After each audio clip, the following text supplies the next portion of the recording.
I'd like to call this, excuse me, special meeting of the Historic Preservation Commission of the town of Clarkdale. It's Tuesday, May 21st. It's 4:30 p.m. Thank you all for joining us. Could I have a roll call, please? Commissioner Stein, Commissioner Biggins, Present. Commissioner Lindner, Present.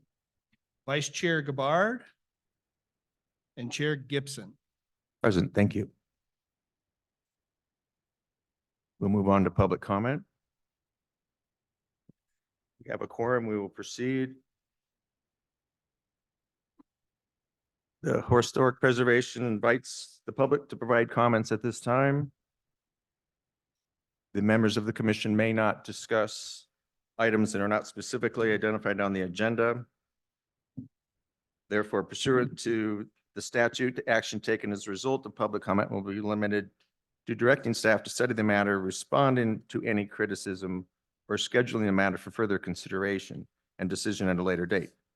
Persons interested in making comments on specific agenda items asked to complete a brief form or just let us know and submit it to the clerk. And please limit to 5 minutes. I see we have a more than large crowd for us normally, so we'll be doing that this evening. Chair Gabbard has joined on Zoom. Okay, great. Thank you. Make a note. Okay, is there anybody that wants to speak to? Thank you.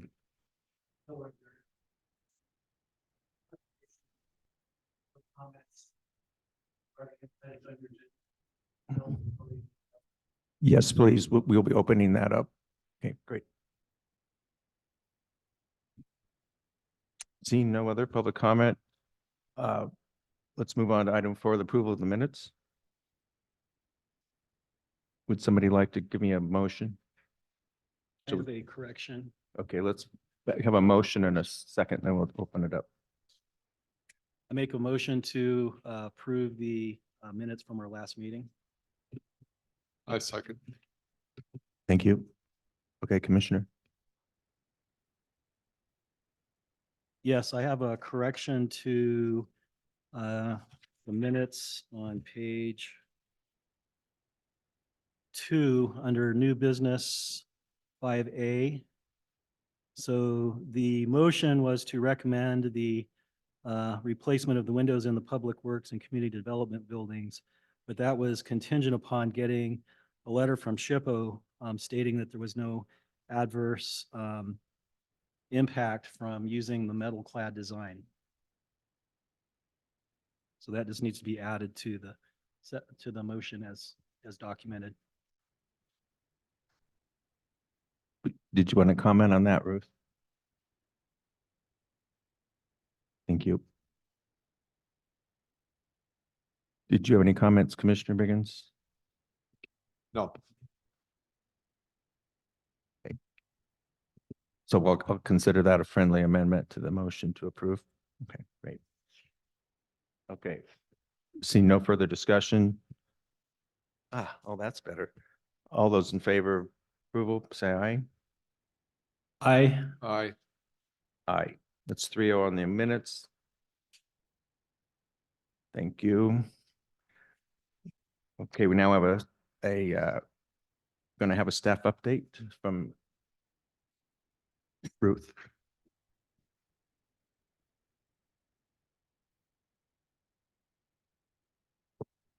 Good afternoon, Commissioners. I'm pleased to introduce 2 new staff members that have joined the community development team. We have Spencer Jones. Spencer comes to us with an extensive project management background, which has been very, very helpful, even though he's only been here 3 weeks. And Britannia Esparza. Britannia is our associate planner. Britannia has a very healthy interest in the history of Clarkdale, and so she will be working with the Historic Preservation Commission on some of the research projects, for instance, the historic markers throughout town. We had talked about updating some of the information for those, so that's a project she'll be working on with the commission and staff, the rest of the staff. Great, thank you. Welcome aboard. Welcome. Okay, let's move on to new business. Display window replacement for the Miller Building. So we're gonna discuss, consider an act or on a request from Drake Mikey, and he's got some samples here.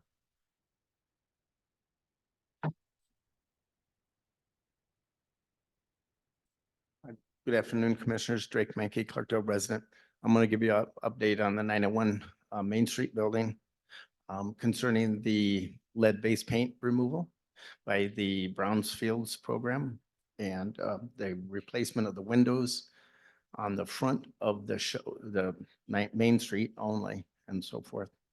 All paint will be looked at on the building to include the big east wall and it will also be looked at to be either removed or remediated on the east wall, just let you know on the paint on that wall. The rest of the building concerns the windows, the trim around the windows and the doors that are also on the building. I brought some examples of the trim that will be put on the window and the glass replacement. In order for the trim to be removed, or I should say it this way, the windows have to be removed if the trim is removed and the supporting wood superstructure underneath also is being removed because it is all sort of contaminated with an excessive amount of lead-based paint, especially the wood trim for windows for some reason. They're going to haul that off appropriately, cart it away, bag it up, and do whatever they do with it, and so forth. What's going to happen is they're going to take the windows out because of the wood trim and frames will be removed. And then they'll put new windows back in that place, also putting up trim in that place that's temporary until the old trim can have the paint removed off of it. So I'll show you the new windows first. The old windows on the building currently are plate glass windows. There's the standard window that has been replaced over years, a couple of them, some are original to the early 1900s. It's essentially 1/4 inch thick glass. It's not tempered or anything like that. It's just annealed. So if you went up to it, you crack it and big pieces would fall down.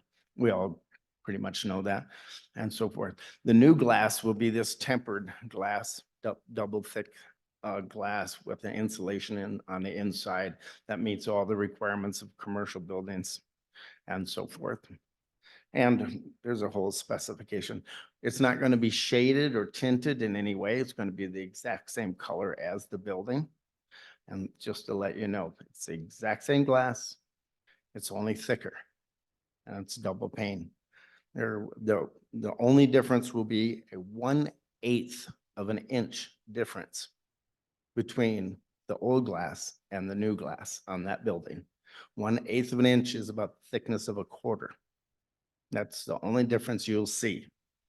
Okay. The Hubble telescope, maybe we'll see it pretty good, but you get it. Okay, so this is the glass, same color, same everything, but all the good stuff.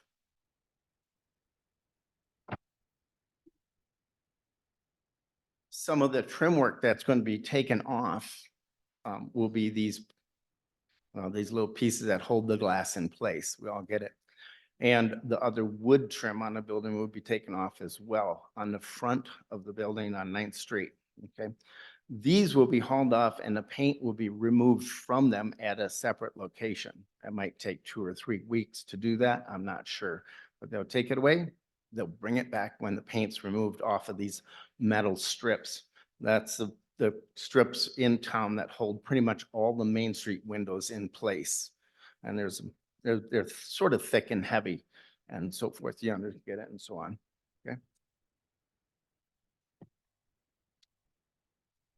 This is the temporary strip that will go in its place. It looks almost exactly the same, but very, very similar within 1/8 of an inch in size difference. Of course, it's not painted, but when we do put these up, they'll be painted the same color as the current strip that we took away. So that yellow color that's currently on the building, which is called flax yellow, I believe, would just remain in place and so forth. We'll probably get a second coat down the road, but the first coat we'll put on there and so on. The rest of the trim will be removed, but replaced almost simultaneously as well. There's some like a header on the window here and some sideboards that will be removed and then replaced pretty much at the exact same time as well. Those boards will be pre-painted also, so we'll put them up, they'll be pre-painted, and then there'll be some touch-up areas that we'll paint on the building and so on.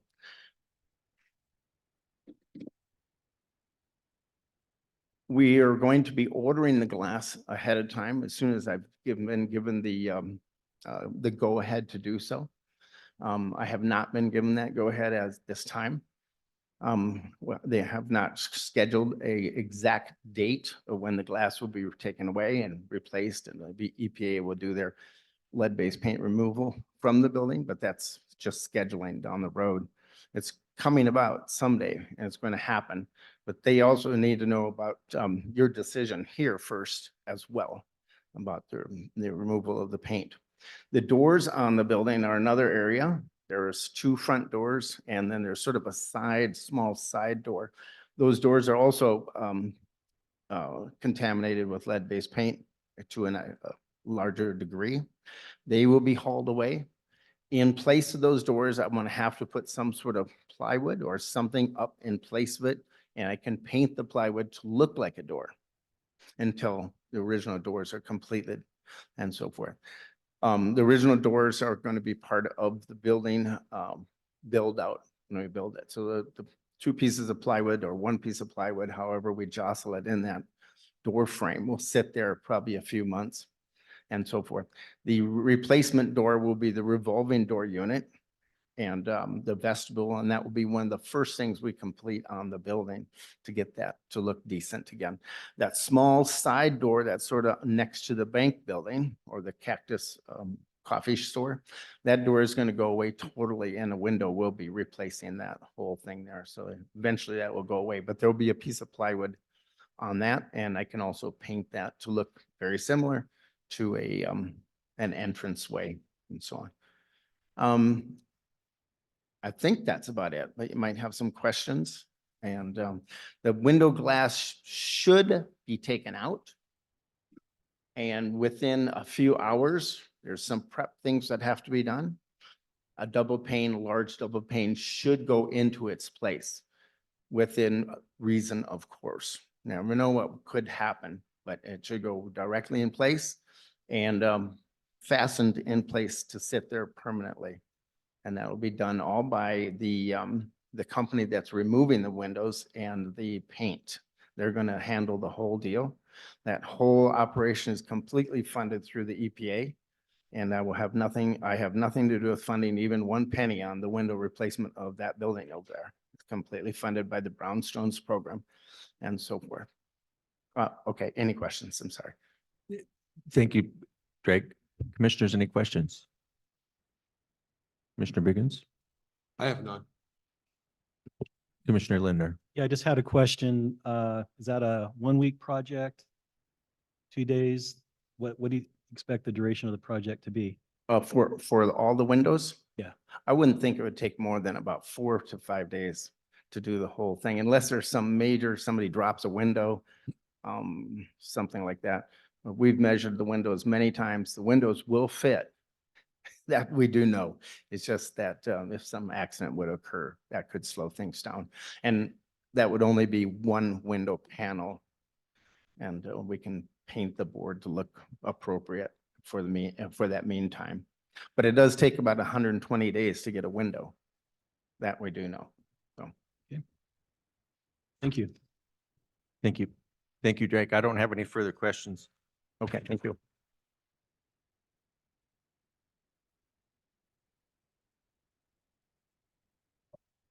I would entertain a motion to either accept or deny this request. I move to approve the window replacement for the Miller Building as presented by Drake tonight. I second. Is there any further discussion? Hearing none. All those in favor of approve this request from Drake Meinke to replace the display windows in the Miller Building with tempered safety glass and with using the samples for the trim. All those in favor say aye. Aye. Aye. All right, that's 3-0. Thank you. Thank you for coming. And Matt, oh, sorry. Sorry, Commissioner Goubart, I forgot that you were with us this evening. That's fine. I'm not really with you. Am I supposed to be voting from afar? Is that how this works? Yes, you're present, technically present, and yes, you may. Okay. Yeah, my vote will be an aye. Okay, thank you. Did you have any questions for Drake? I did have a question about limiting exposure to the public during the project, what that will look like.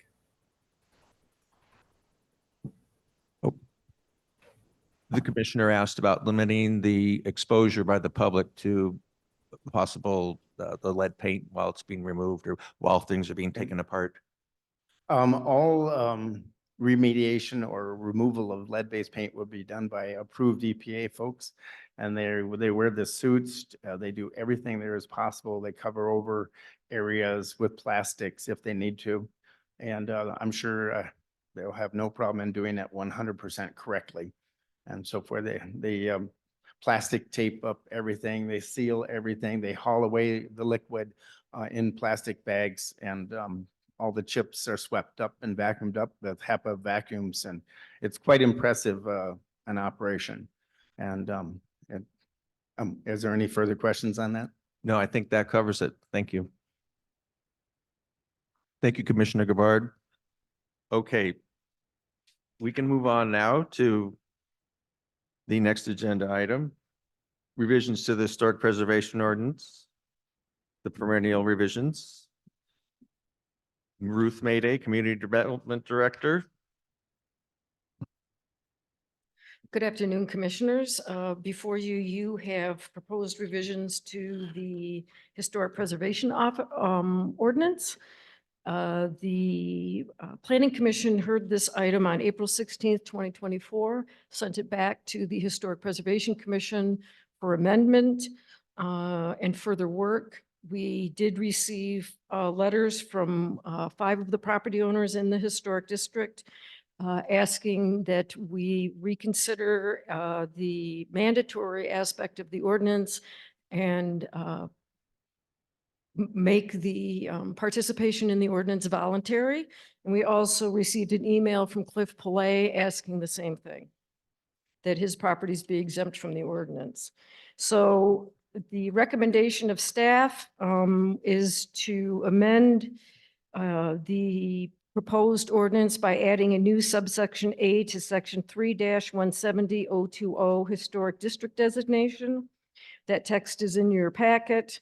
Number 1, the provisions of this section may be applied to properties within the Clarkdale Historic District identified in the map of the Clarkdale Historic District at the option of the property owner. If the owner opts to apply the standards of this sections, all applicable standards in this section shall be applied. An opt-in form, must be signed by the property owner and submitted to the town prior to issuance of any building permits under the Historic Preservation Ordinance. Number 2, those property owners that do not opt in are subject to the development standards for the underlying zoning classification of the historic district. In this case, that would be central business. And number 3, historic properties electing to adhere to the requirements of the Historic Preservation Ordinance shall inure to the following benefits. 1, accelerated review of historic preservation projects. 2, accelerated permitting of the historic preservation projects. And 3, waived application fees for historic preservation projects. There was a concern expressed by several of the property owners in the historic district about the ambiguity of the language. I think this clears up and defines the process for opting in and the consequence of not participating, so that it is clear to everybody what opting in does for you and what not opting in means, that you're following the underlying zoning rather than the Historic Preservation Ordinance. So with that, I'd be happy to answer any questions anyone may have. Commissioners? Commissioner Lindner.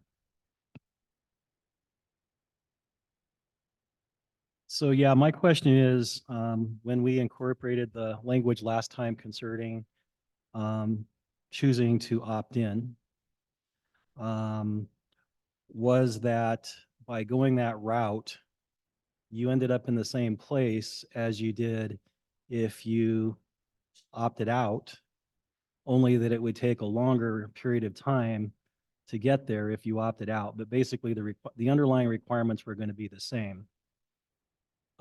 Yet the second set of underlying requirements wasn't documented in the proposed ordinance at the time.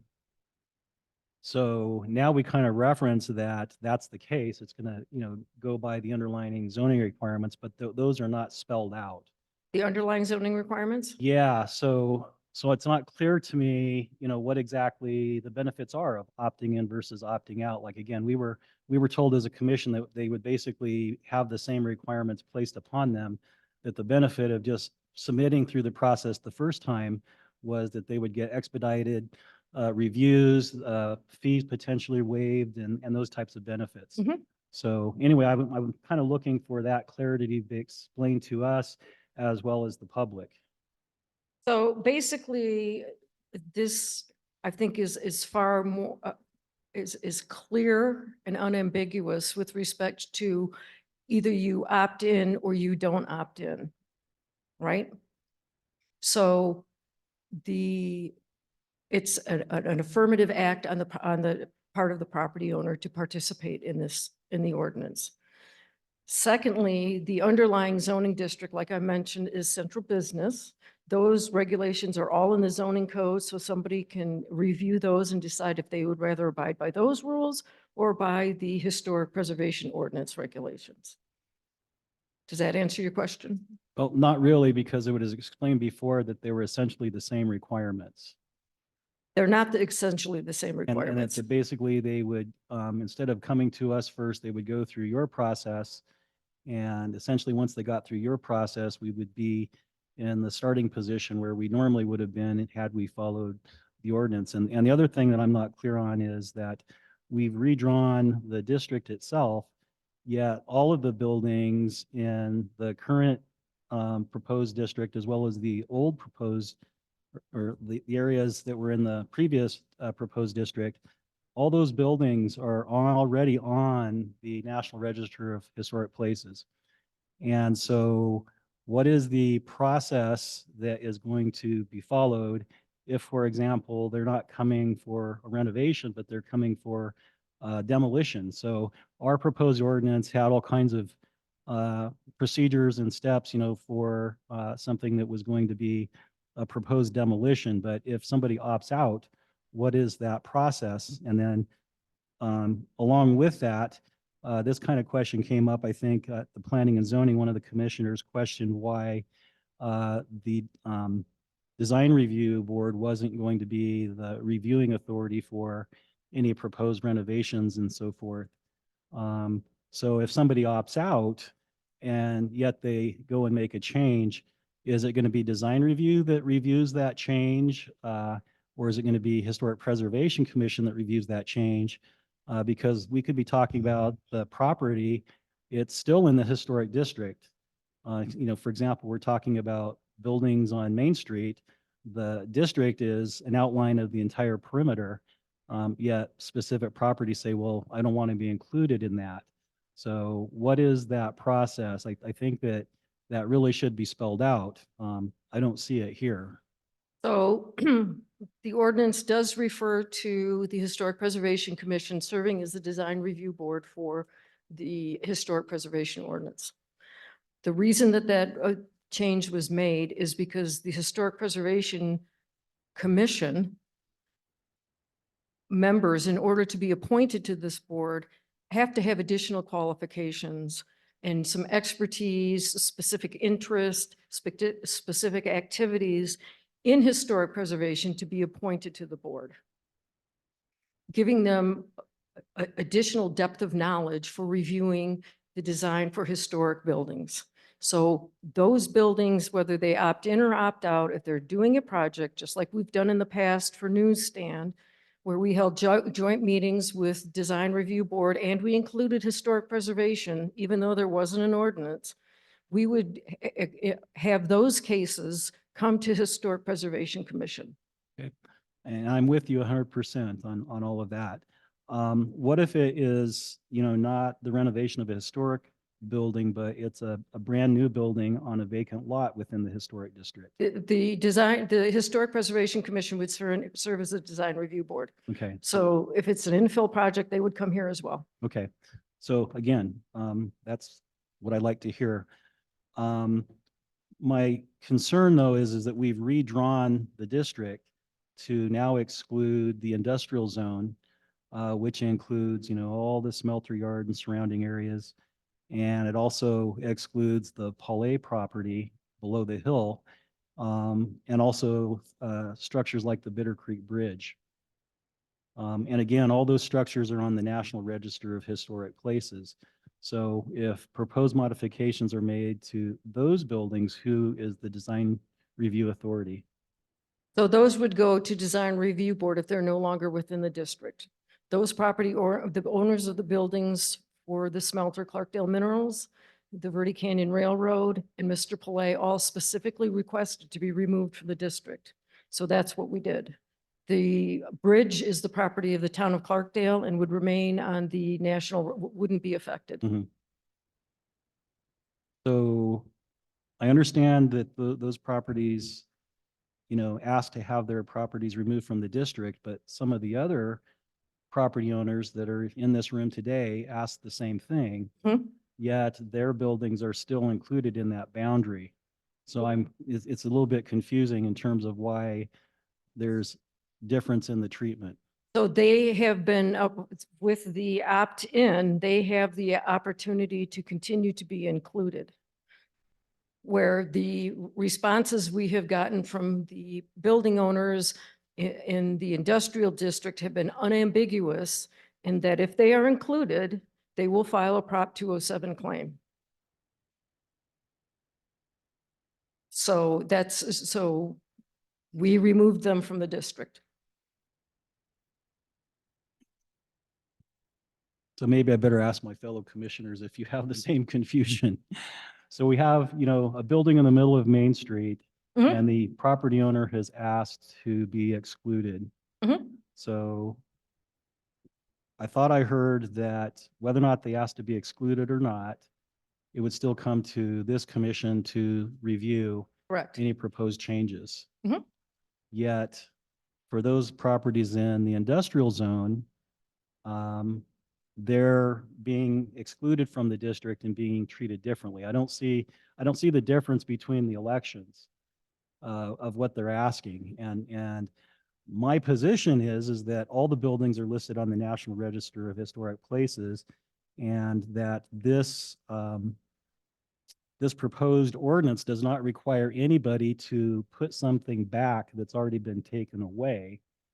It just has some requirements about if you go ahead and decide to renovate, there's some input that says you may not be able to take away existing design elements. So, we already went through the legal opinion and so forth that there's really no basis for diminution of value with an ordinance like this. And even if there was, they would come to you and there'd be an opportunity to hear that out and grant appropriate exemptions. And it was just stated that the reason that we're seated on this board is that we've got the qualifications in the background to make judgments on historic structures. So again, the structures down there in the industrial zone are historical structures. They may be in advanced stages of deterioration, but nonetheless, they're historic structures. And I think we heard from at least one of those property owners that at some point in time, they may want to tear down the structure and replace it with a new structure, which would have been something that would have been covered by our ordinance. Right. So those are my concerns.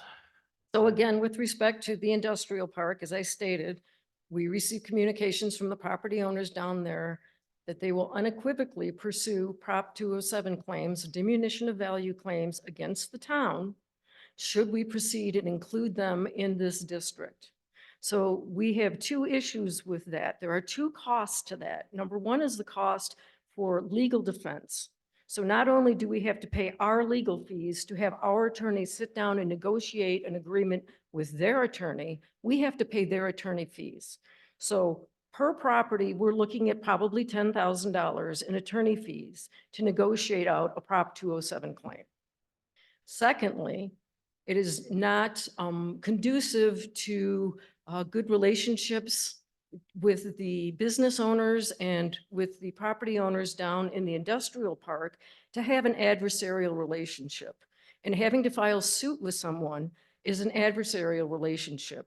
When we are suing somebody or they are suing us, we can't have any other communications with them. So no other projects can move forward until that is resolved. And we have a great deal of investment by the Verde Canyon Railroad that is working on enhancing their facility down there, that it would not be wise for us to engage them in a Prop 207 lawsuit, put the brakes on what they're trying to do, and then come back and start it up again. The idea of having an adversarial relationship between the business community and the town, and an adversarial relationship between the business community and the Historic Preservation Commission does not help anybody. So that is the reason that they were removed. But you don't have a Prop 207 issue until they bring it up. You don't have an issue until they have a plan or a project that they No. wish to bring to you. That's not true. They can file a Prop 207 claim of diminution without filing any sort of permit request. They can, but they have to prove that they've been damaged, and they can't prove that they've been damaged No, because they they haven't have to submitted prove them. that they will be damaged, that there are damages associated with the action taken.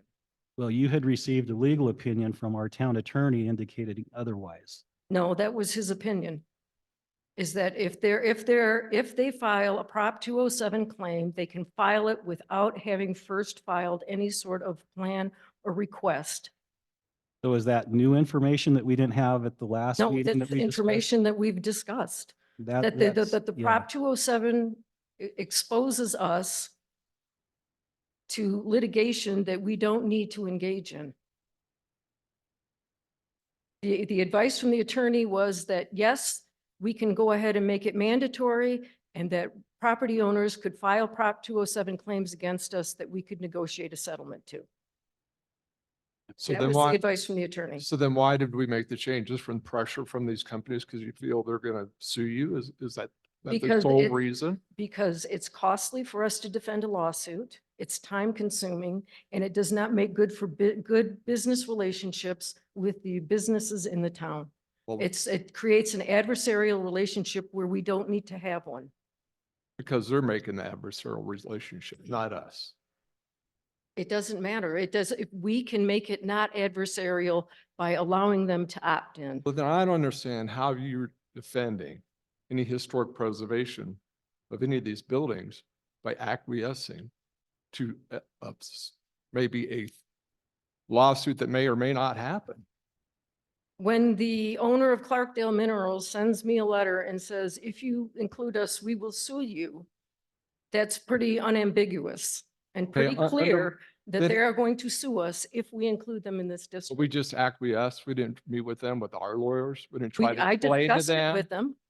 I talked them through the whole ordinance, and they did not change their position.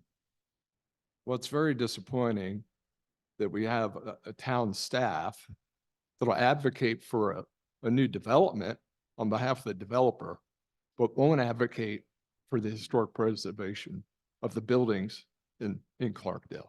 With all due respect, that is inaccurate. It's not inaccurate. It absolutely, this is not a topic that we should be discussing here. Well, I'm just stating The a Highlands fact. is not on this I'm just agenda. stating that it appears that that town is advocating for one thing and that's not really beneficial to the historic preservation. And then where there's something where we're trying to preserve the historic preservation of this town, that we're just acquiescing for, based on, we think we're going to get sued. There is no think.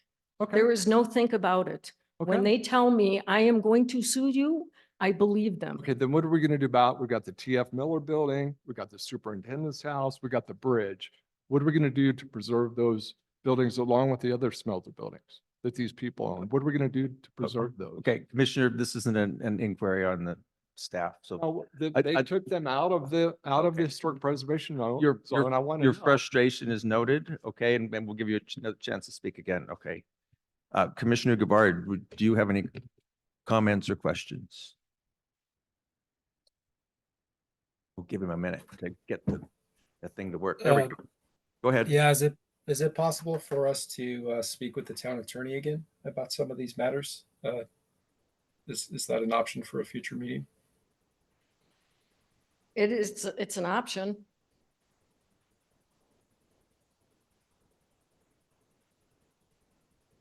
May I speak? So Mr. Lindner, go I've ahead. heard, you know, I heard Ruth's explanation and rationale. But I don't see any difference between the owners of the industrial properties saying that they want to opt out and us automatically excluding them from the district and then having any kind of review, yet the business owners, you know, in the downtown business district will still have to, you know, have us as their review authority. It doesn't seem like the treatment was consistent. I'm not saying I am agreeing or disagreeing that we should still be the review authority for the buildings in the downtown business area, but it just seems really inconsistent, and I don't understand the basis of that. We got some of those property owners in the audience tonight that have those buildings and have expressed the desire to opt out, and they're probably wondering the same thing. How come, you know, there's a difference in the process just because I'm on Main Street? And I'm advocating that there should be the same process and that each project should be reviewed based on its own merits. Because again, there's nothing in this ordinance that makes you go spend money and put something back that was already taken away. There's nothing in here that says that you have to go do that. What it does say is that you need to take steps to preserve what was historically there and is still there. And typically that doesn't cost money. So. Okay. So far, we hear three of my commissioners present is thinking we need to talk to the lawyer some more so that we understand our legal footing and the town's legal footing and the legal climate of the town as it sits. So it may be that we would be tabling this decision that we actually get to that point again. I think there are some other wording changes that were proposed that we could still go through tonight. And I've got a couple more questions if I can. Okay, Commissioner Biggins, go ahead. Real quick, if you could clarify, I'm not sure who Cliff Pillay is and what properties he is. Could you go over what properties those are? Cliff Pillay owns the old garage right down by the bridge. And he also owns quite a bit of vacant land down in the industrial area. And then when Mr. Commissioner Lindner brought up, they were saying that we're still going to go even in the historic district. If they opt out, they're going to go to design review and then it will come to this. No, it'll come straight to Historic Preservation. Design Review Board will have been replaced by Historic Preservation. So Even whether if- they opt in or out, if they come with a facade reservation plan or something like that, it will come to the Historic Preservation Commission. That clearly documented some, I mean, Yes. other than ours, is it in the, It Re- says that the Historic Preservation Commission shall serve as design review. I thought that was in addition to the process we were having before No. we went to design review and the historic preservation. Nope. Okay. And if we go this way, we're going to end up having more of an opt out than an opt in. No, it's an opt-in. People have to opt in. Okay. People don't opt in. I know we have some incentives to help people opt in, but have we thought of any other incentives to get more of these businesses on board, whether it's assistance with getting grants, helping with the application process, the fees, other than just the waived preservation application? We're kind of limited in what we can do with assisting with grants. We're happy to provide people with the information regarding grants, but we don't have staff that is available to write grants for private entities. I guess I'm just looking at a way to enhance the opt-in, which these aren't a lot of, these options to opt in don't really seem very, you want to say, enthusiastic to opt in. I'm just trying to figure out a way where we could get more people to opt in and help with that process. I mean, we want to, you know, if we're going to go down this road, we'll let more people opt out, basically. That would be nice to have a little bit more incentive, like with the grants, which seems to be an issue. Maybe they don't know how to do it. Maybe they need help with the process. I don't know what we could do in that realm, but I think that would be beneficial. So when we have projects, we do sit down with applicants in advance in a meeting we call a pre-application review and go through step by step. And we talk to applicants then, and especially with respect to historic buildings, how you go about finding and applying for historic preservation grants. So we do provide that information. We just don't have staff to write grants. Understand?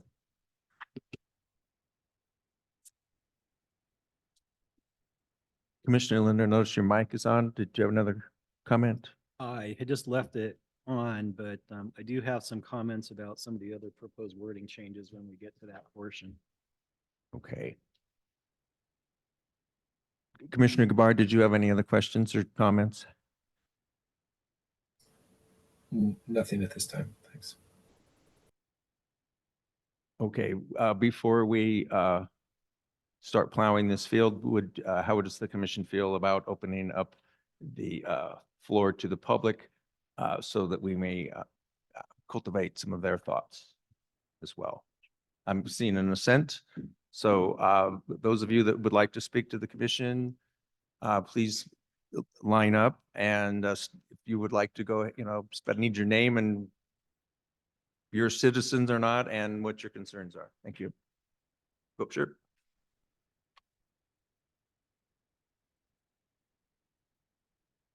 I'm Cynthia Mala. I am a resident of Clarkdale, live right down the street.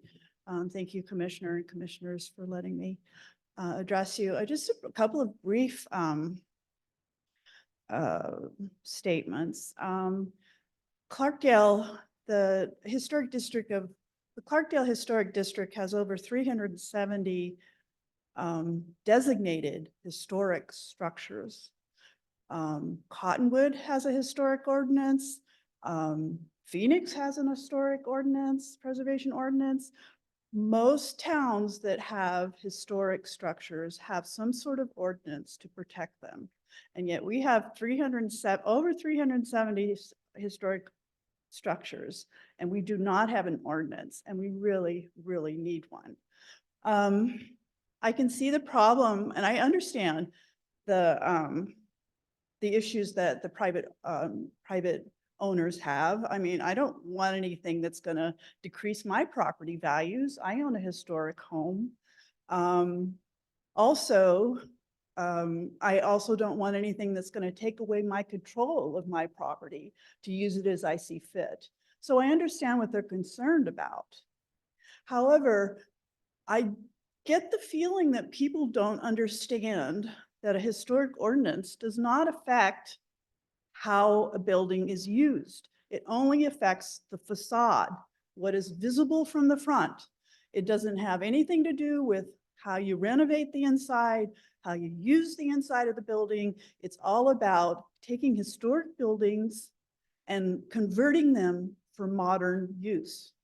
And in doing that, we can help renovate our downtown and bring in more money.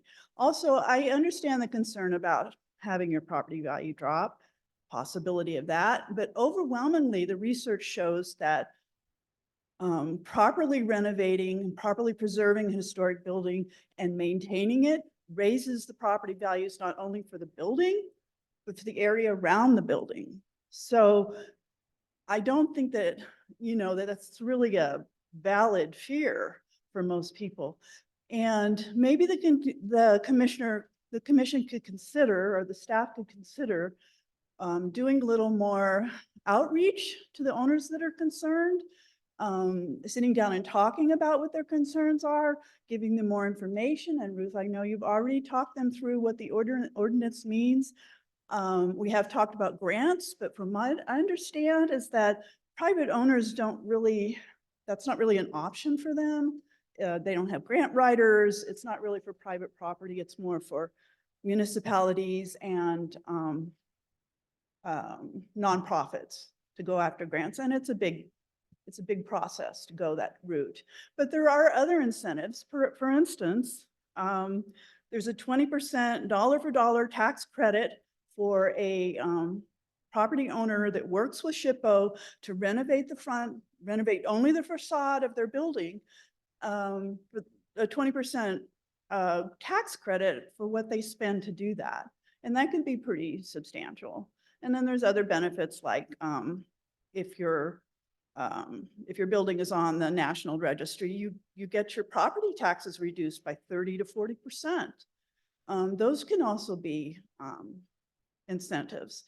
And I also think it might be a good idea, even though obviously the town can't write grants for people, but making sure that people have that information, putting together with SHPO. SHPO can help the commission shepherd people through this process and make it smooth and easier to get through.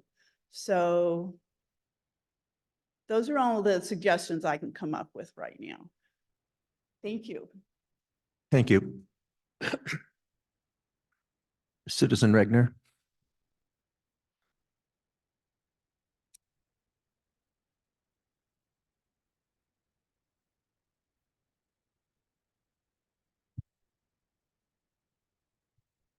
Thank you very much, Mr. Chair, members of this commission and staff. My name is Bill Regner. I'm a Clarkdale resident. I don't have prepared comments because I just found out about this meeting and the changes, but I did want to come in and just share some sentiments with you and hope that you will consider them. We talked about, well, in Clarkdale right now, what you're doing is a very important part of a conversation that's happening about, our history and how we embrace it, where it fits into the present, where it fits into our future. Because we have more than just structures in Clarkdale. We have a story. We have a very unique story, the quintessential company town, the master plan community. We like to claim the first master plan community in Arizona, but certainly one of the first, if not the first. But we have a story, more than just a few structures, and we only have a few structures. Other cities and towns, as Cynthia mentioned, that have historic preservation ordinances, have structures, probably more structures than we have, but their stories are often already lost. Ours is still very much intact. We have this, as I said, this master plan community, which I'm telling you things you already know, but I'm just maybe reminding you for this conversation, because this is a very important part of the conversation that you're a very important part of.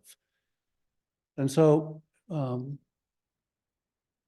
what we do right now is going to determine whether our story remains intact or whether it goes the way of so many other historic towns that I'm sure each of us have experienced and visited and seen. And so this is a hard conversation. These are hard decisions that you're facing. And I'm encouraging you to make some hard decisions with this. Prop 207. I have a little bit of experience with Prop 207 because one of my sons was a plaintiff in one of the original challenges to Prop 207, not to Prop 207, but one of the original opportunities to enforce it by the city of Flagstaff to a home he owned in a historic neighborhood there, where he wanted to do an addition on the back of his house.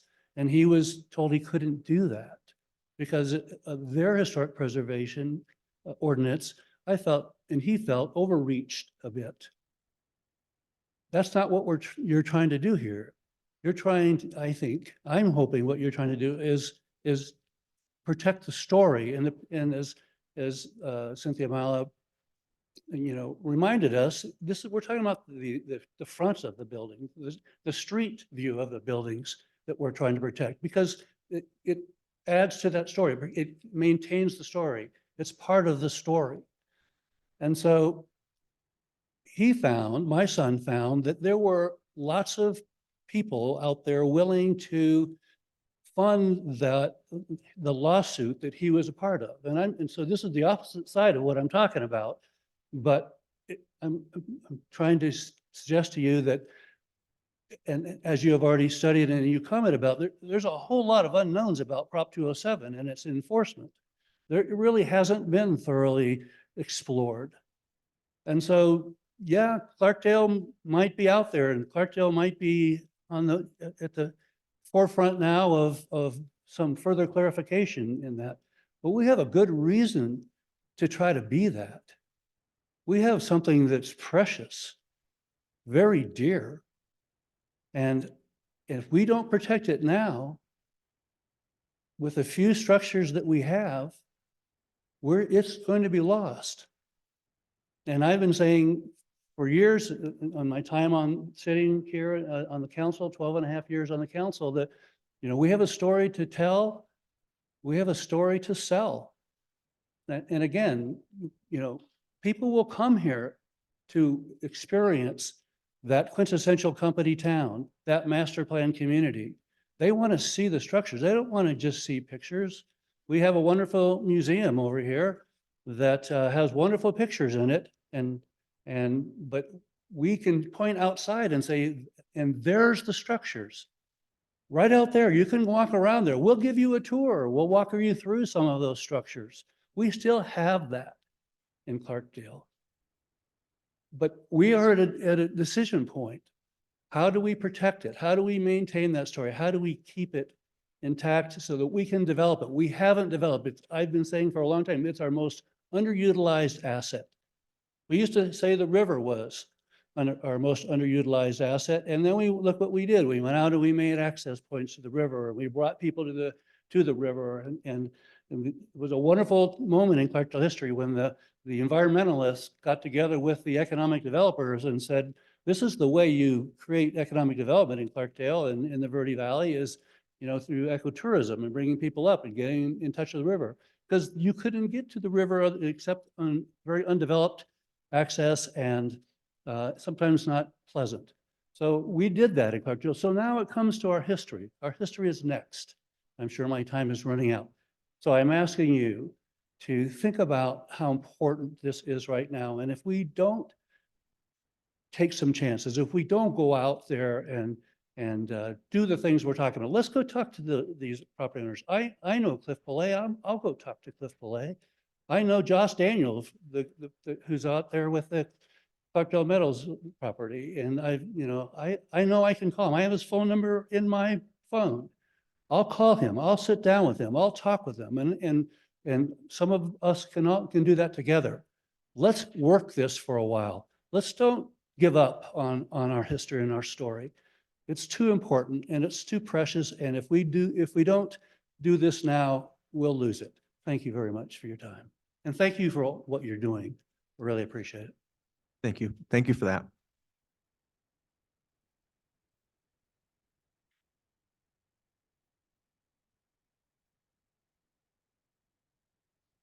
Reverend Michael Stinson, resident just right below this building right here. I'm a little confused as to what this proposition is actually going to do for me. It talks about the exterior wall design, the material finishes, and all these things about the roof lines and the parapet and the canopies and all that kind of stuff. And it's like, that's all about downtown. And I'm kind of downtown, but I'm not. And if I were to build a new building, which our community is growing, where I'm drawing people from Flagstaff and Prescott, and we're growing. And the possibility of having a community hall for us would be something that we would do on our property. But this has nothing to do with that. What am I supposed to do? Add the parapets and the bricks and all this kind of stuff. If I were to build a building, it would be very similar to what this church looks like. But this document has nothing to do with me, it seems, except I'm in the property line. And I'm not sure, like, if I wanted to add a fence, is this where I go to, or is it the city I go to? If I want to put a fence around my backyard, it's not very clear. Now I'm wondering if I'm going to change my windows in my rectory to put double pane glass, do I need permission to do that, or do I just simply change my windows? You know, I'm not sure. This is very explicit in what it deals with, but it seems like I'm kind of already exempt because it has nothing to do with me. But yet I'm in the property line within the confines of this, and it's very unclear as to whether or not I have to abide by these things or not. You know, how many people are looking at this and saying, well, this doesn't really impact me, does it? So it's kind of unclear as to the other buildings. I mean, it's very, very explicit for those things that are downtown that you're talking about. But those things that are not immediately downtown, like what if someone wants to build something right next to me? What do they have to do with? Because it has nothing to do with what this document says. So I think it's a little too precise in the definitions. And I would like a little bit more clarity or leniency as to how this impacts me. Thank you. Thank you. Next person, thank you. Thank you, Commissioners. Drake Mankey, Clarkdale resident. I would say I'm sort of perplexed. I can't grasp this map change thing. Can it change again and the Catholic Church be outside of that zone now? Or could they file a 207 prop, whatever it is, prior to that? Do we just change the zone whenever somebody says they're going to threaten with the 207 claim?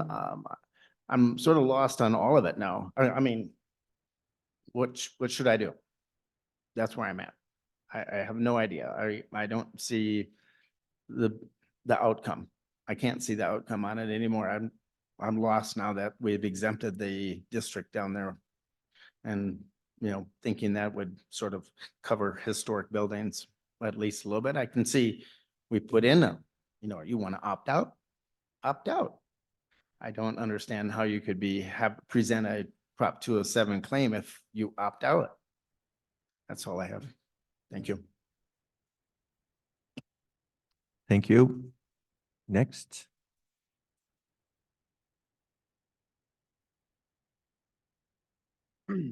Daniel Adair, General Manager of Arizona Central, Verde Canyon Railroad, and Loop Lane Properties. Commission, thank you for this time. We're probably the big bad wolf in the room since we've been named multiple times. But the railroad's been here a long time. We understand the importance of history. We preach it every day to over 150,000 passengers a year. One of our big things, we go out to Perkinsville, which isn't a town anymore, and say, look what it did to help this. Without the railroad, the Clarkdale wouldn't exist. Without the railroad, you wouldn't have a cement plant that furnishes jobs. We employ over 130 people, many of them residents.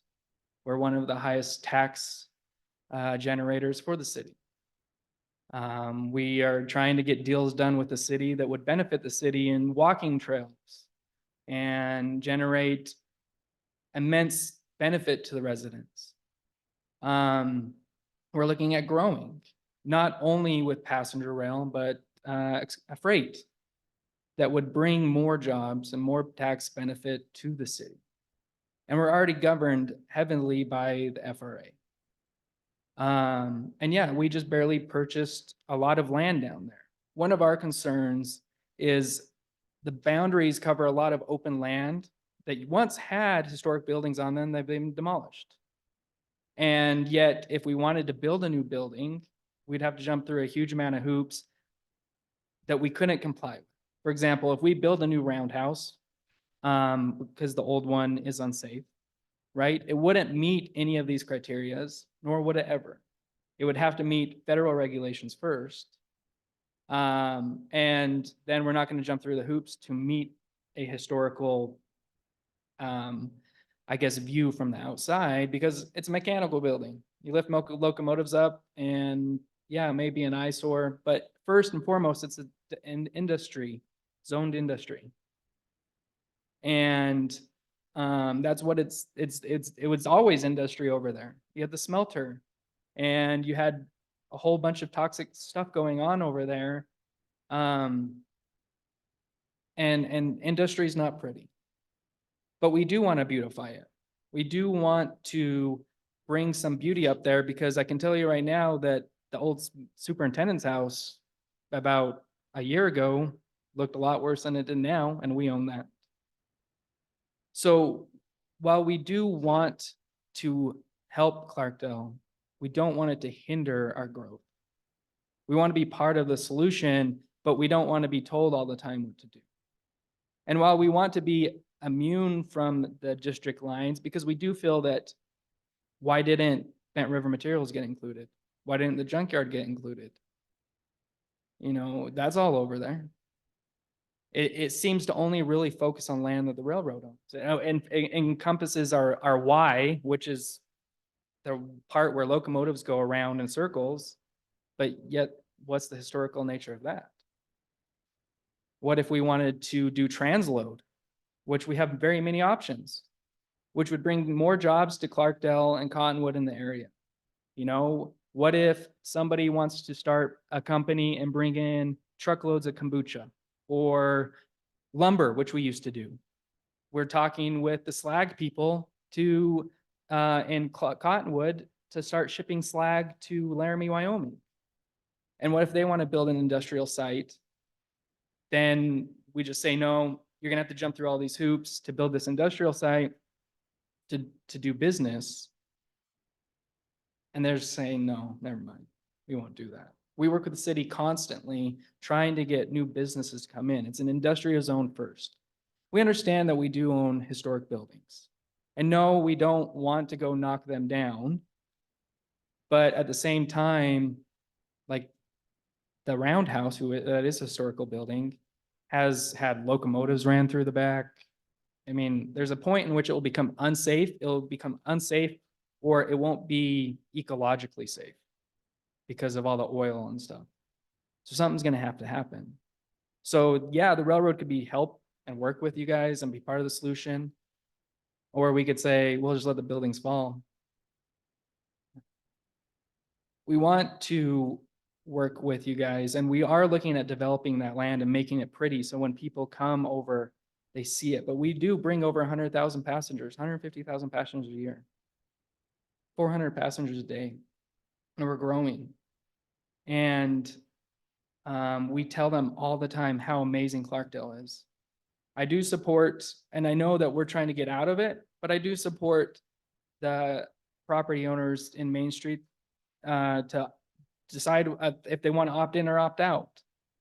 We believe that, you know, if they really want to take care of the building, it's better for them to develop Clarkdale than to leave it as it has been with no economic value whatsoever, where it just seems to be a dead end. We buy beer from the Smeltertown Brewery. We have one named after us. So we want to do business with the local community. We want to grow it, but we also preserve the fact that they should have a say in how they do it. When we were developing our new pergola, it did frustrate a little bit that we had to go to the design review board to build a structure, because we take pride in the city and we take pride in what it's going to look like. And ultimately it passed. But we feel that that side of Clarkdale across the Bitter Creek Bridge is industry first. And we'll do our part to take care of the historic buildings and the railroad and stuff, because without us, they would be in disrepair. In 1989, when Dave Durbano bought the railroad from Santa Fe, it was on the line, it was going to be deconvention and be ripped out. And he bought it to rip it out. And then he saw how beautiful it was, and built an excursion railroad today. So I guess as one of the bigger subjects in this matter, we plead with you to release the land across the Bitter Creek Bridge because it is industrial land first, and we are an industry, and we bring in industries. And it will hinder our growth if you do that. And second note, we do support the other buildings on Main Street if they want to opt in or opt out. Thank you. Thank you very much for that.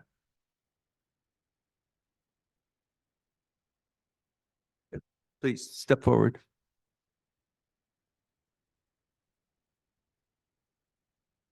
I'm Mamie Perkins. I represent Glenarm Land Company, Sukasa, and the Conlin Group, and we own 7 of the 16 properties that we're talking about. There are a couple of things that have been kind of troubling to me during this conversation, that the property owners that have stated that they intend to file action to exclude themselves, that those are the property owners that are considered the aggressors in this situation. In my opinion, the board trying to pass this ordinance, you guys are the aggressors. They're trying to defend themselves against this aggression. I understand that you guys are working hard to try to preserve as many of the historic buildings as possible, but it's kind of discouraging to me to think that you guys have all the protective instincts, but not the property owners. Like, it's almost like you think that we're divorced from our buildings, that we don't care about them, that we're not financially invested in them, that we don't care about what they look like, that we're not proud of our history too. We really don't need somebody else saying, you need to be proud of your history, because we are. We are proud within our financial abilities, and those range all over the place, right? It seems to me the question that you guys should be asking is, why don't people want to opt in? Like, what's going on? What are they afraid of? What I see is, and sorry to drag you into this, Drake, but this is what I see: somebody that's dropped millions of dollars buying these buildings, and he needs to replace the windows. And he's been trying for months to get them replaced, and he's got to come back and come back and come back. I mean, it's the minute he said, I want to drop $50,000 and replace the windows, you guys should have said, great, go do it. Here's your permit. Instead, he's having to appear here time after time after time, and he's got questions about, how are you going to deal with the abatement of the lead-based paint on the 3-inch or 5-inch strip that he's got to take off? Well, obviously, he's going to follow the law. He's going to do what he needs to do. I watched the Bacchuses out there with a scraper on windy days, taking off their paint when they decided that they wanted to paint it, and I took pictures. I don't, like, here's somebody that really wants his building to be as beautiful as possible.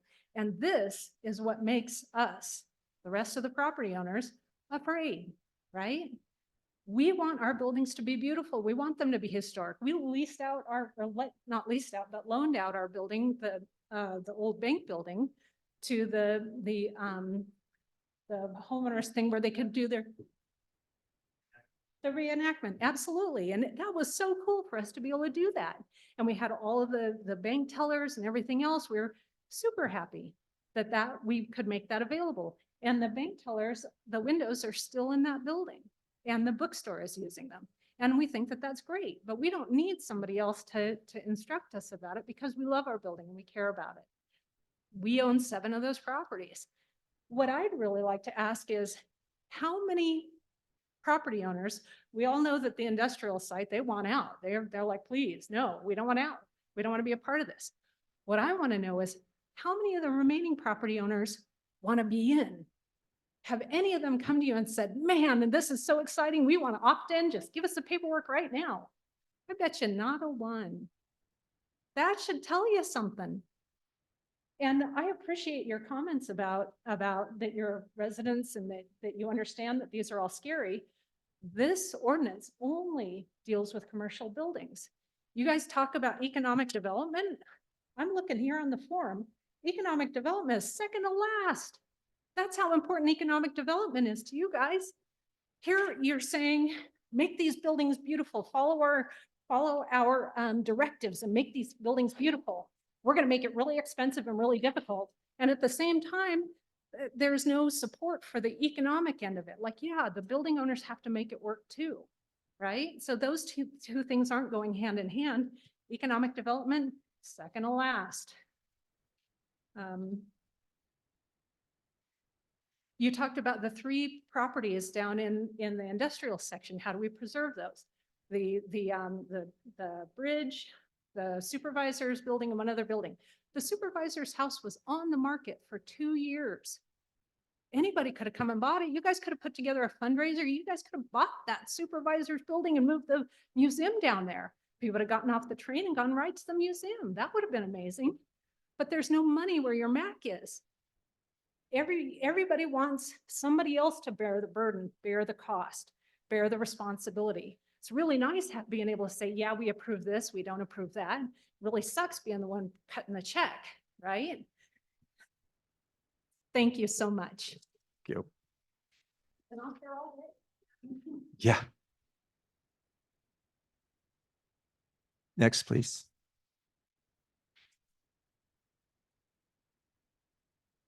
Commissioners, I'm Karen McClanahan, and I live in Cottonwood. I am the managing member of Clarkdale RX LLC, and I speak on behalf of my fellow owners. We are still opposed to this ordinance. I second a lot of what we have just heard from other people. One of the things that I just wrote down is advocacy over adversaries. During the last Planning Commission meeting, one of the commissioners shamed us as private property owners for caring about our buildings instead of the town buildings. A, that's not true, and B, you can shame us, but I'm not ashamed. I care about my property. We bought the property in the year 2016, 4 years before this commission was even formed. And my partner is going to get up and speak to tell you a little bit about what we started doing from the year 2016 on to ensure that damage that we saw did not continue. And I'll let him speak to that. We have a lot of issues with the current ordinance. As I said, we're opposed to it. If it is going to be passed, it still needs a lot of work. I went through with a fine-tooth comb to the things that I knew about and compared them to the Secretary of the Interior's, and I've lost my notes, Secretary of the Interior standards for the treatment of historic properties. You guys need to do some work. There are many aspects that do not align with their paperwork, and their paperwork, their terminology, what they recommend, what they don't recommend, makes absolute sense. Again, it's 240 pages. I don't have a lot of time in the last 2 days, but for the topics that we were interested in, you need to do more work with a fine-tooth comb on that document if it is to be passed. While we appreciate the opt-in or the ability to not opt in some kind of basic level, it seems redundant, because if you opt in, the Historic Commission serves as design review. If we don't opt in as business or building owners in the district, the Historic Commission serves as design review. So on some level for us, it's like, well, why have the ordinance then? Because either way, we're going to be coming to you with a project, a renovation, if that happens. So there's that question, which I think other people have vocalized. So that redundancy seems to me like don't have the ordinance. The duties of the commission was another thing I looked up. I saw a lot of cooperate, increase public awareness, work with and assist departments, assist property owners, encourage and assist property owners, make recommendations. You get the idea. These are all positive, forward-thinking advocacy toward historic preservation. And I would like to see more advocacy and less adversarial nature being taken. And for us, we didn't need an ordinance in 2016. We still don't need it if we have to replace something. Obviously, prior to knowing we were going to come to Historic Preservation Commission, we would go to design review and go through all the steps to take that we need to get permits or what have you. So I would like to see advocacy, and we've been here since we own the building. No one from this commission has invited us to a one-on-one meeting to talk to us, to get our opinion. We received an ordinance in the mail, and that started the adversarial nature of these discussions, because we said, what in the world is this? So talk to us. You know where to find us. We're happy to tell you what we know. We can share with you the knowledge that we have. Thank you very much. Thank you. There's somebody else?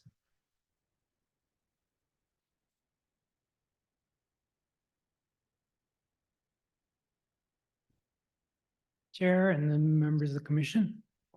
My name is Steve Lauman. I live in Cottonwood. I'm Karen's partner and the building manager and caretaker at 917 Main Street, historically known as the Pharmacy Building. Since the purchase of this property in 2016, I've been on site almost daily, maintaining, caring for, and protecting this structure. To share with you an example, one of the first things we did when we acquired this property was to remove a projecting sign that was incorrectly installed. It was positioned in such a way to interfere with our transom. In a strong wind, the sign flipped up and collided with one of the prism glass tiles and cracked it. Since then, I've been on the hunt for exact match antique replacement tiles made by the same manufacturer who made all the prism tiles in all the original transoms on the commercial block. They're very hard to find. I have one with me today that came from the demolished J.C. Penney building in Kingman. I buy them whenever I find them. When the time comes, this tile will be used to replace one of the cracked prism tiles in our transoms. I'm sharing with you this to demonstrate that I am not opposed to historic preservation at all. I care deeply about it. But I am opposed to the ordinance because I don't think it's necessary. I've been taking care of this property, this historic building, for years before the HPC was formed. I don't need an ordinance for that. In fact, I'm concerned that this document might work in reverse and actually threaten preservation in certain ways. And this is something that needs to be talked about. It contains many flaws, and parts of the document contradict the Secretary of Interior's standards for treatment of historic properties. Additionally, this certainly has the potential to create liability for the town, which already is challenged enough with managing resources on limited funds. So I'm saying, scrap the ordinance. It should not go to the council. And HCP should focus on outreach with property owners and community members. Thank you. Is there anybody else? Please step forward. My name's Todd Green. I'm at 919 Main Street, next door to Steve and Karen here. And I really like these comments about the supervisor house. I've been thinking the same thing about that house. I can really appreciate that. I also really share a lot of feeling with my neighbors about the role of government in our lives, how that should work. And I also can see some of the potential for this to actually have a reverse effect. It seems a little far-fetched, but if you've ever looked at some of the snipping that goes up in Jerome, sometimes it becomes personal and not about an actual preservation. You want an example? Some of the buildings are painted, some of the buildings aren't painted. You could have an ordinance that actually prevents you from painting the building, but it's possible that down the road, either myself or the next owner might feel like they need to paint the building to preserve the brick. You know, that could, I'm sure other people know what I'm talking about. The soft brick is example sometimes so falling out and, you know, you could imagine a scenario where they're preventing you from painting the brick because there's an ordinance against it. And you're sitting there with a building that you feel is crumbling. They're telling you not to do it. Seems like an arcane example, but an example. Another couple of things is that in some areas, as far as opt-in, opt-out, I've seen, you know, and part of the opting out is to preserve the statutes that keep it from being a taking, keeping people from, you know, losing value in their property, is I've seen situations where people put their own property on the historic register. You know, if you want to take your historic house and make that so that in the future, it's difficult for the next owner or whatever, sort of into posterity, they'll do that. And so I'm not sure how that would fit into this or if that's true. And probably the most, saving my most strong felt point for last, and the reason I would like to see us work something out and have a historic ordinance is for new construction.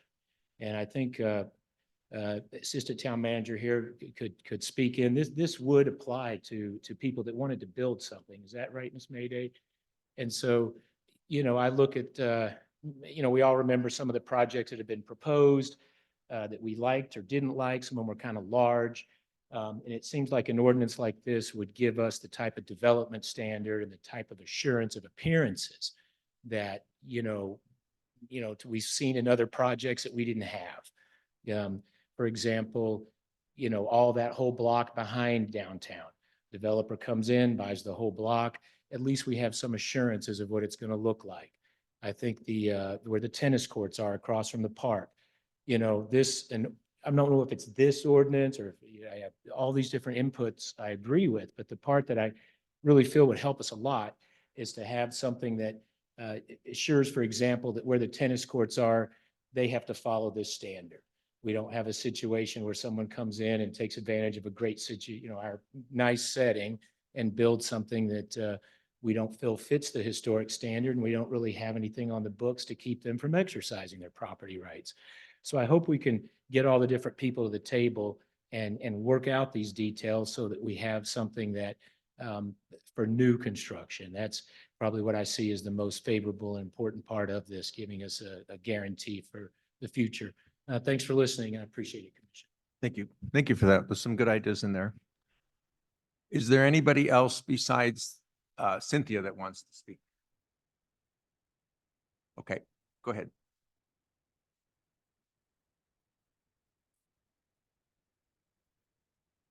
So just one last thing. I just want to say how much I appreciate the owners of the historic buildings in the town. I think you've all done a wonderful job in terms of preserving them and taking care of them, and that's good for Clarkdale and for our history.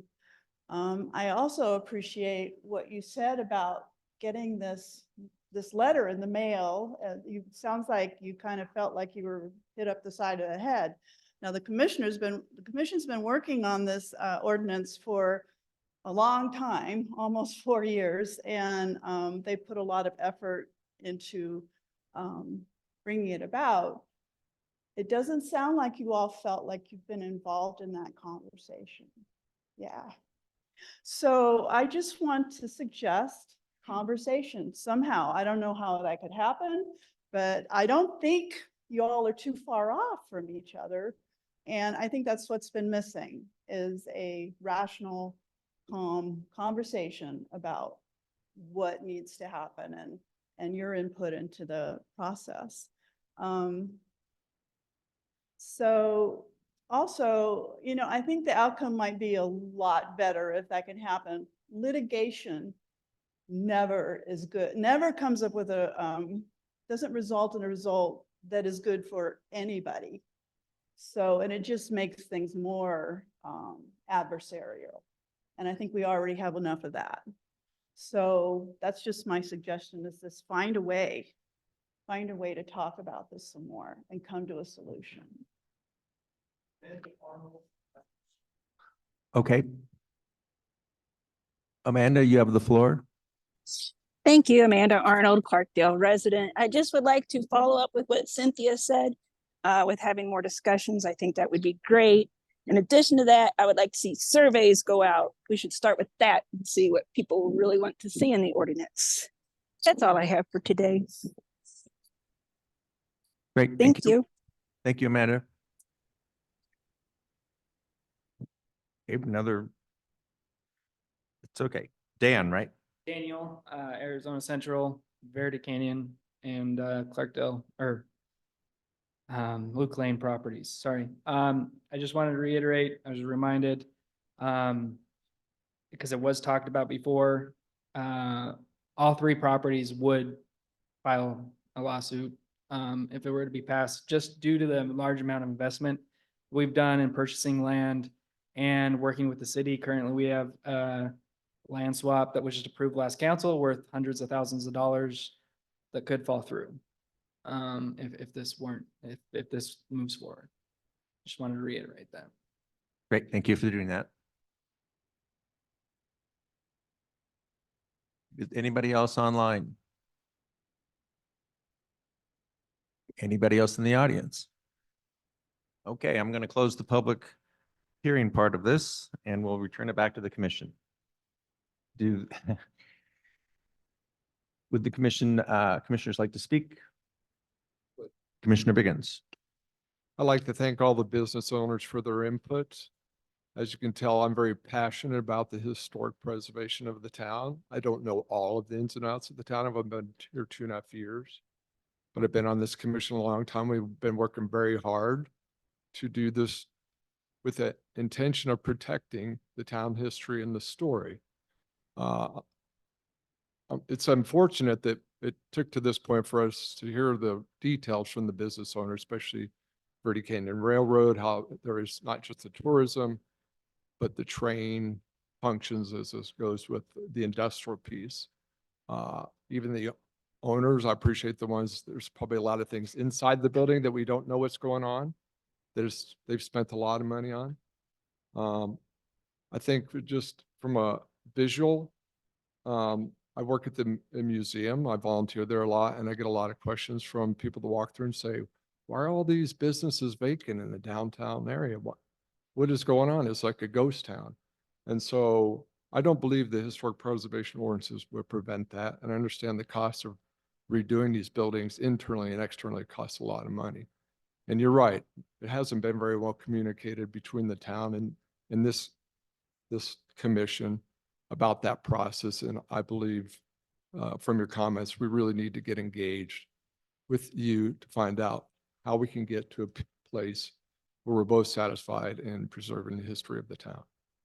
That's all I have. Thank you. Thank you, Commissioner. Commissioner Lindner. Yeah, I agree with the comments that were related to the fact that the document is not clear and perhaps incomplete, especially in the areas I had this written down, to go through tonight about how we're supposed to be using the standards developed, by the National Register to look at things. Yet when we list some of the other requirements, there's different wording and so forth, and lack of clarity. And I think there is lack of clarity between existing buildings versus new construction that definitely should be there. So the document needs a lot of work to try to answer those questions.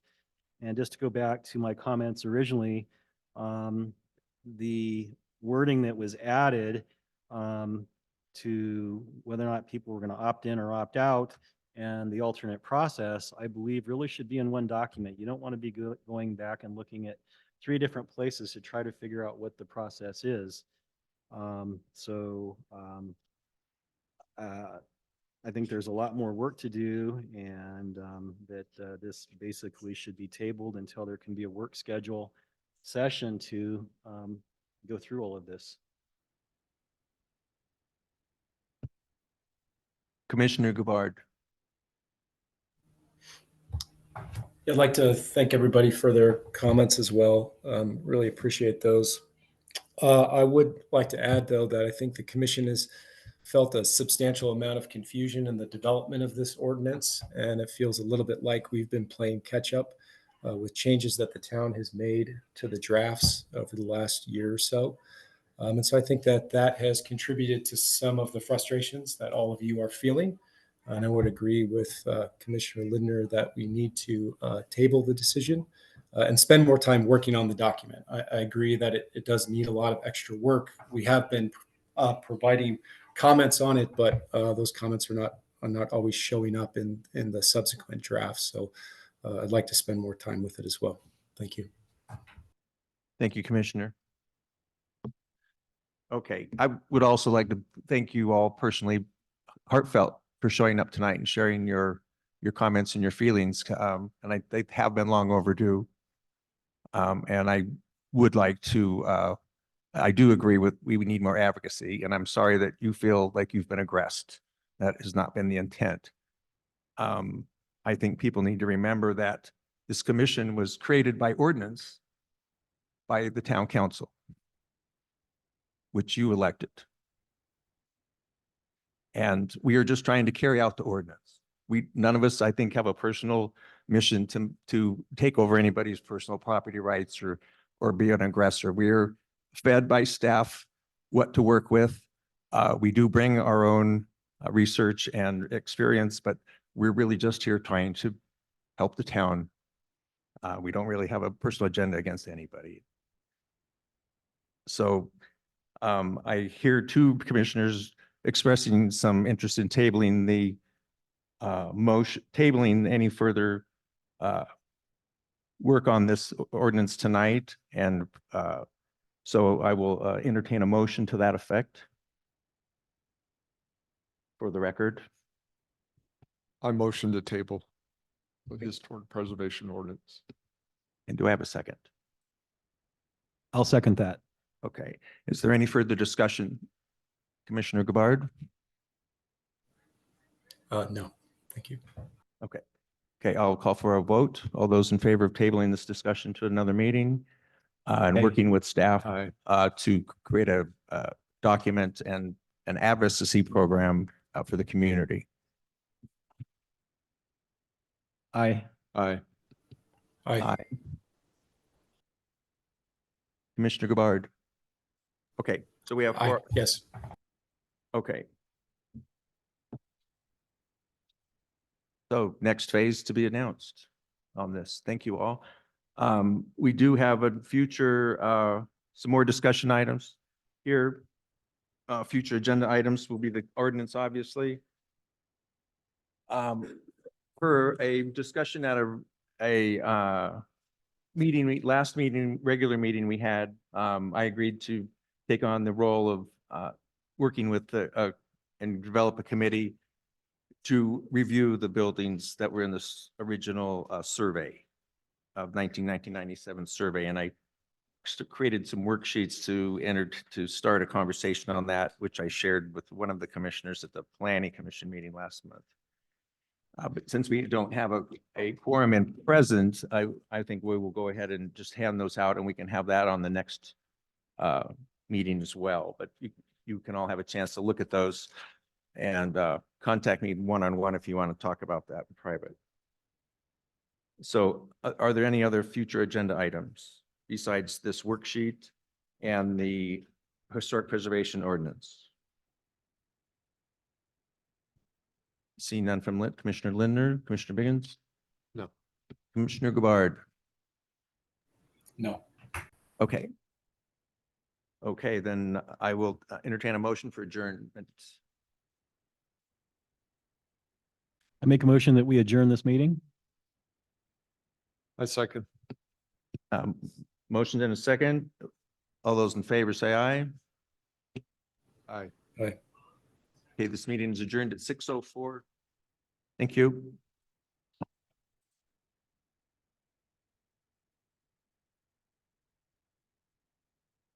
Well.